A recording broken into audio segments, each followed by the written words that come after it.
हामी बस पार्कमा पुगेर यसो गाडी खोजे, गाडी पनि पाएँ। गाडी चढेर हामी निस्के त्यहाँबाट र इटहरीबाट बिदा भए हामी। र आउँदो क्रममा बाटोमा केही दृश्यहरू तपाईहरुले देखाउन चाहे। यहाँको वातावरण, हरियाली ठाउँ र आउँदाखेरि बाटोमा कतै धुलोसुलो यताउता कतै केही भेटेन। हरियाली ठाउँ छ, राम्रो छ, सफा छ। राम्रो लाग्यो उतातिर घुमेर हैन, ठिक छ। त्यसपछि हामी पुगिहाले कोशी ब्यारेज।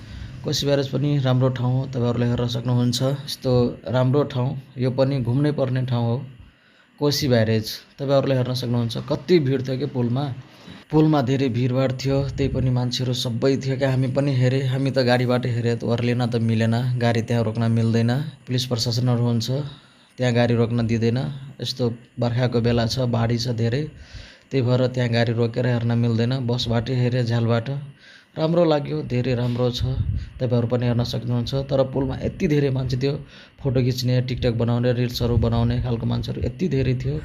सबै पुलमै रमाइलो गर्दै हेर्दै पानी यस्तो हैन, बाढी आएको थियो धेरै, त्यहाँ हेर्न सक्नुहुन्छ। साथीहरु पनि पुरै त्यस्तोमा पनि माछा मारिरहेको थियो, के गरिरहेछ, नुहाइरहेको थियो हैन। त्यहाँ त पुलमा यति भिड हुन्छ हैन, दाउरा टिप्ने मान्छे त्यो भाला जस्तो बनाएको हुन्छ, त्यहाँबाट दाउरा टिपेर हेर्न सक्नुहुन्छ। दाउराहरु कति छ, दाउरा टिपिरहन्छ त्यो भाला बनाएर। त्यो त राम्रोसँग हामी त्यहाँ ओर्लेर हेर्न त मिलेन। बसको झ्यालबाट हेरेको, राम्रोसँग हेर्न पनि पाइएन। तर यस्तो रिस्की ठाउँमा त्यो भाइहरुले, त्यहाँको साथीहरुले, भाइहरुले त्यो भाला बनाएर डोरी बाँधेर के गरेर यस्तो दाउराहरु त्यहाँबाट टिप्थ्यो के, पानीमा बगेको दाउराहरु। यस्तो राम्रो गरेर उ गर्थ्यो, डरै पनि नलाग्ने जस्तो के। हामीलाई त त्यहाँ पुलमा गाडीमा बसेर पुलमा आउँदा नि यस्तो डर लाग्थ्यो, डर लागिरहेको थियो।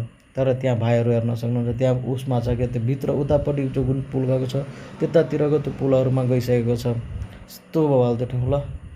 हस्त धन्यवाद सबैजना।